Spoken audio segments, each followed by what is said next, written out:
What's up, YouTube? Right now, I'm here with someone that has a lot of nicknames, to say the least. I mean, the Jewish canon, and a lot more. The point is, this is the product who's also very good at Twitter, David Starr. How are you? I'm good, man. I'll forgive you. I'll let you off the hook for all the other nicknames. I understand. I understand. But yeah, I'm doing okay, man. As good as anyone can be doing, I guess, in this time. Yeah, yeah. I was gonna ask you, like, how's your quarantine going? What's like some stuff you've been up to so far? Well, I've been doing yoga, which I didn't really do before, so that's been interesting. I've had to change my entire routine like that to doing everything body weight thing, Yeah. and it's a tough transition, like, and thinking about when are we gonna get back to it and all that, like, because we don't know. At first I'm thinking now I think I'm just taking that the summer is gonna be off, like maybe come back in the fall, so maybe that's when we all come back. But I, I'm just trying to keep myself busy. I guess that's what I've been doing. I've been doing a lot of just organizing and engaging online. Doing a lot of reading, I suppose. Yeah, it's a lot more than I would be normally. Yeah, and just hanging out and just trying to stay in as much as I can. Now, you say you're doing yoga. Is it DDP yoga though? Yeah, actually, it Okay. is. Yeah, there's a guy over here named Hayden. He's like an official trainer for DDP. He's like the only one in the UK that's like an official DDP yoga instructor or something like that. And he's been doing some Facebook live sessions, and I've been getting in on that. First, it's hard. Yoga's hard, man. I've done it a little bit before, but this is hard. It's hard. It's good. Hard. I mean, it definitely is hard. I mean, I've tried DDP yoga a couple times. It's a challenge to say the least. It's a challenge. But basically, like starting out like with you in wrestling, you were trained by Samu in WXWC4. How was Yep. like training with like someone who was a part of the Head Shrinkers to begin with for your wrestling career? Well, it was cool. I mean, it was super cool. Well, just somebody who's obviously got so much experience and just knowledge, and uh, that was that was really cool. It gave it made me feel a lot more comfortable with like the credibility, because that's a Yeah. big thing that I remember hearing was always like make sure you look it up, who they are, who all of that stuff, and that's what you should be doing if you're looking into a school. Look into the trainers, look into the school's reputation, look into the history, and make sure that it's somebody who's credible. And there was no issue there with the Wild Samoans, so it just made me feel comfortable. And yeah, and it was just kind of cool to know that somebody I'd seen on WrestleMania before was, my trainer. That was cool. Definitely. So like I know where a lot of people start training, like and they train other people that used to be in WWE or like bigger wrestling companies. They always have like this moment of like being like starstruck. So like when you first started training, were you starstruck at all, or were you kind of just like, all right, gotta stay calm and focus on the task? I would get my moments, but like I think it was there's a thing where you just have to understand where I, I mean, for me, I just think about being like a human. Like I'm thinking like I'm a person. Like I am a fan of pro wrestling, so I am gonna have my moments. But then you have to also think of yourself as professional first. So I think it's forgivable. It's fine. Like as long as you come off and in the most important moments you are just professional and you can handle things, be calm about it. But then you can be like, hey, but if you just want to say, hey, by the way, I'm a big fan. Like I think that's fine. Like did I have those when my second match ever? Kevin Nash was there, and that was that was a thing for me. I thought that was cool. He was like the first big named person I had met, So that was the thing. I was, oh, okay, wow. But other than that, because I've met Ric Flair before, but it was under kind of like bad circumstances. But uh, yeah, so I don't think I would be like super uber starstruck at this point. Yeah. Yeah, well, over your independent career so far, I mean, you wrestled in front of people in like stages that were 5,000 people, but also in crowds that were only a couple people, like two. So, how was like wrestling in front of like two people? Like, how do you feel like a wrestling match can be told in front of two people? It's rough, man. It's rough, but you just go out there and you just do it. It's uncomfortable, But on the same note, like especially when you first start, you've done so many matches at training in front of no people, and a lot of times, like sometimes the people you're training with, like they might give you something like to kind of make you feel like they're in front of a proper crowd, but like most of the time, it's pretty much nobody there anyway. So maybe you're more comfortable then than you would be later, but wrestling in front of two people is so much harder than wrestling in front of like 5,000 or anything more than that. Like it just becomes like a massive amount, and it's just whatever. And it is what it is. Wrestling in front of two people is so much harder, and all the small crowds are way harder than the big ones. I mean, I believe it. Like, did you remember anything like they were saying to you, like as you were wrestling? Because I'm sure you could definitely understand what they're saying, because there's only like two or three people there. I don't remember like I think our match was the match that we had that day was just like it was like okay, it was fine, it went fine. It wasn't one of those ones that like you would like remember for the rest of your life. Either way, like it was just kind of a match that happened. So I don't remember getting heckled anything in particular that was like out of the ordinary in the match, or like cheered like crazy. No, the two people that were there, they were like they were going along with it, but it is wrestling in front of two people. That's what it is at the end of the day. So it's tough, man. Yeah, definitely, definitely. But like you've also like wrestled for like so many promotions and all over the world. Like, do you get to a point where like you're a heel in one company and then like a face in another, and like have you shown up to like one place thinking you're a heel, then realizing like, oh wait, I have to be like a good guy today? Oh yeah. Well, I mean that usually happens. Like if it comes to it where the crowd is like against you when you're supposed to be for you, or vice versa. Like that Yeah, usually will happen if you're there as like a one-off sort of thing. Like if you come in as like the special attraction or one of the special, something like that, uh, yeah, and you're not normally there, and maybe they want you to be a good guy, but the crowd doesn't like you. That's kind of like when you can really afford to adjust. In the middle of a storyline scenario, that kind of gets a little crazy. And that, I mean, that's happened before in storylines and angles with me before, but then you gotta just go with it. That's always what it is. You always got to be able to adjust and work with your audience, whether that's over a long term thing or if it's just it's a little just in that one particular match or in that moment. Like you gotta work with your audience and know how to get to where you're supposed to get to. I mean, yeah, that does make sense. But also, you are like the co-founder of We the Independent, which is mainly just like unionizing pro wrestling. So for a lot of people that like, for me, example, who don't know too much exactly about why there isn't a bunch of like unionization or healthcare when it comes to wrestling, what exactly is We the Independent for people that are unaware? Sure. We the Independent is a merchandising company that I co-founded alongside James Musselwhite, who's a portrait photographer based in the U.S., based in the U.K. It's a merchandising company, and we take portions of our proceeds and we use it to sponsor wrestlers in the U.K. into Equity. Equity is an entertainment trade union that provides a ton of benefits for pro wrestlers, including some things that our campaign was responsible for pushing for and getting them done, like disability welfare insurance for the first time ever for pro wrestlers. Basically, what our company looks to do is just speak on behalf of labor in general, and we are currently working to organize the UK independent wrestling scene. Obviously, everything's on hold right now because since March, everything's been shut down, and we don't know when that's going to get back to it. But that was our goal, and we're still paying for people's memberships and everything like that, and we're still paying representatives for our company as well. So yeah, that's what We the Independent is, and we speak on behalf of labor everywhere, not just pro wrestling. That's amazing. Well, you've been known to have like very controversial opinions when it comes to like WWE and other big wrestling companies. And recently, just last week, there was a big release mass firing of like WWE superstars. So, what's been your opinion on the whole situation so far? Well, WWE didn't have to do that.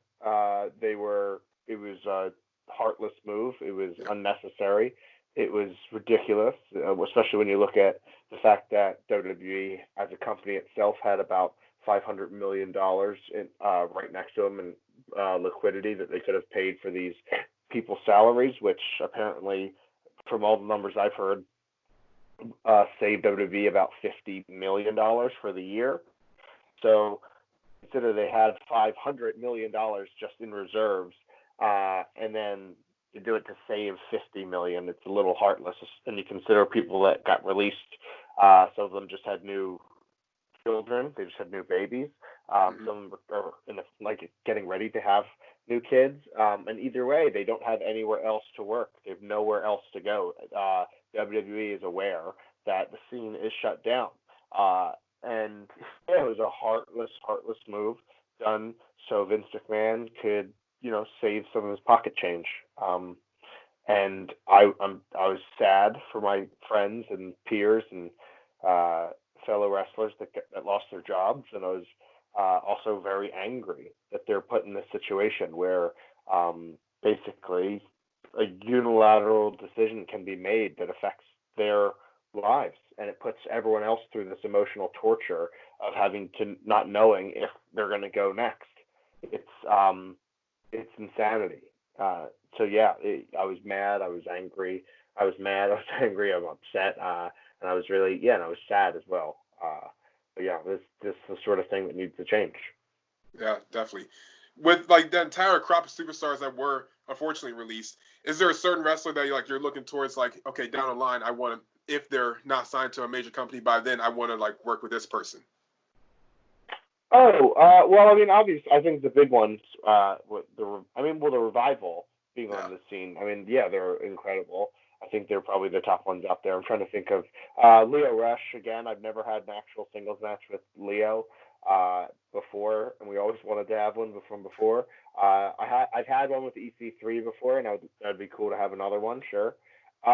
Mike Bennett. I've always wanted to wrestle Mike Bennett, never got to. Yeah, I mean there's a bunch of them. I'll wrestle all of them. That'd be cool. Heath Slater, I'll wrestle Heath Slater. I'll wrestle whoever. Zack Ryder, that'd be cool. Brian Myers again, because I think the first time we wrestled was like 5 seconds long. So yeah, I mean, down to wrestle any of them. I hope they all start getting booked when all this gets on the other side. Oh, of course, of course. With like all the promotions like now kind of like getting more talent from people that used to be in WWE or in general, is there a bunch of promotions that are now also like helping we the independent when it comes to like bringing healthcare to wrestling?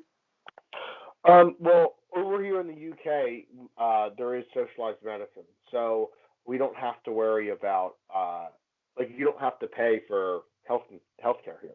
That's just how it is. It is your right. It's your right to go to. That's just how it is. In the US, obviously that's not the case. So bringing healthcare to wrestling, when we talk about like getting health insurance, this is the sort of thing when we're trying to push for, you want to push for things on the corporate wrestling level, and you hope that becomes something that becomes a bargaining chip, which is one of the reasons, in my opinion, why you saw an AEW giving some people at least a much bigger portion of the roster health insurance than WWE ever has, which WWE's is zero.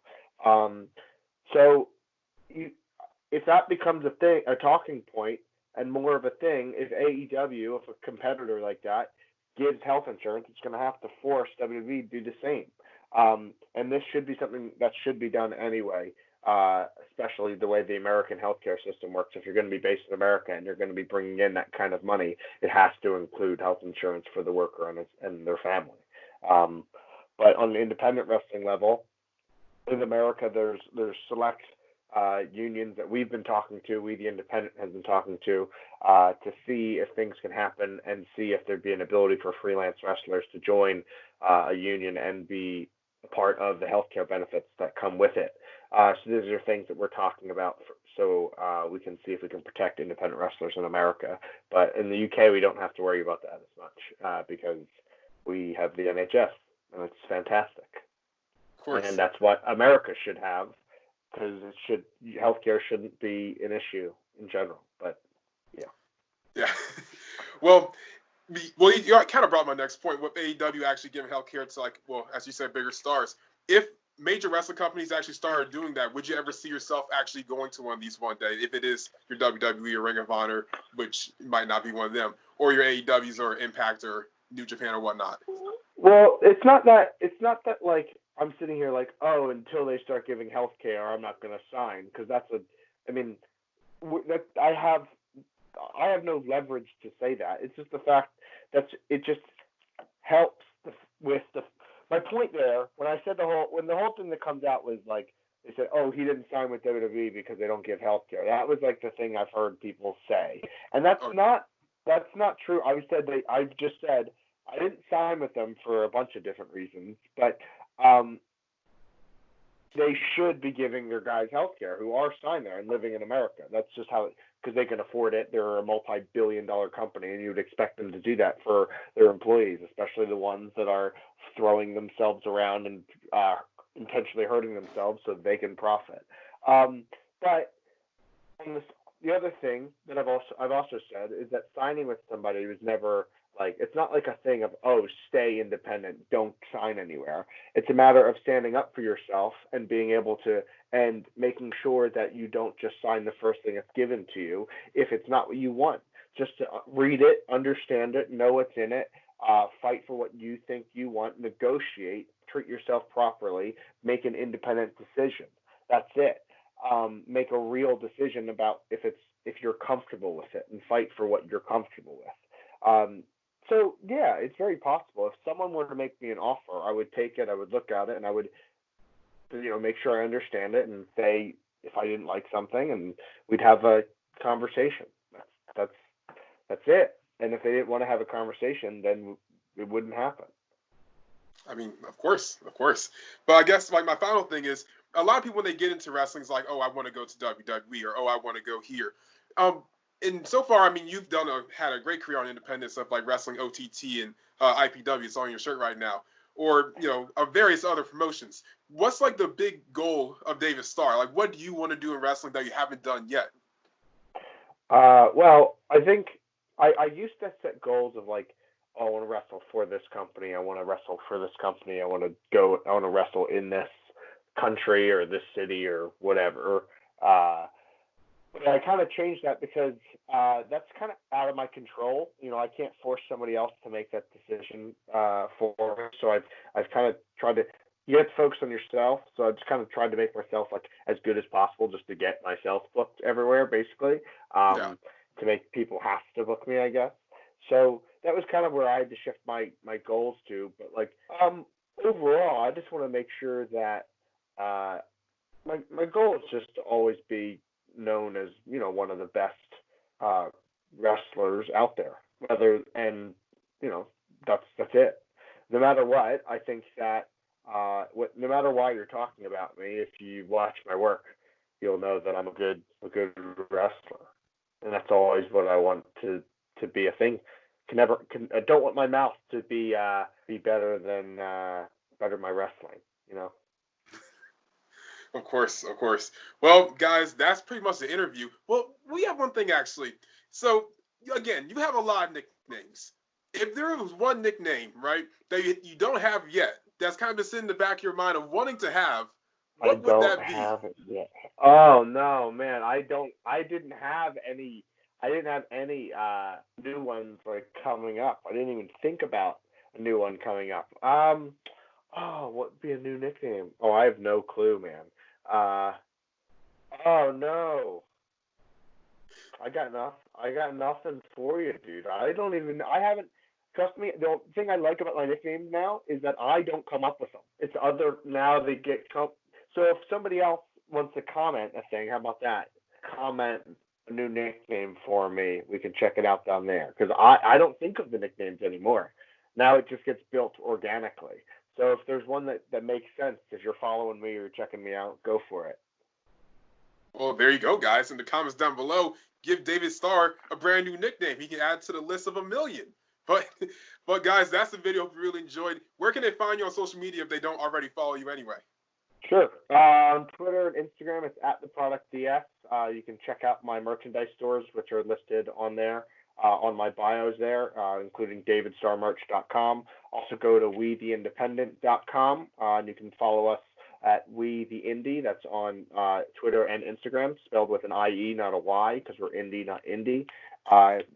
Check out our podcast, WeTheIndependent.com/podcast. We have a bunch of crazy good episodes, including one down the week that was when it comes to all the WWE insanity that we were talking about a little bit on this interview. And with interviews to Eddie Kingston and Effie, and we have a bunch of good ones coming up where Sugar Dunkerton also hosts. It's real good, real great. Check that out, WeTheIndependent.com/podcast, or search We The Independent in your favorite podcast app. And I think that's it. All right, well, that's it, guys. Thank you guys for watching the video. If you really enjoyed, make sure to like, comment, share, and always subscribe, because we don't say subscribe, we say subscribe. It's a made-up word, but it is what it is. Make sure to subscribe, and we outie. We going up like 1,000. I'ma flex just like a muscle man Malcolm.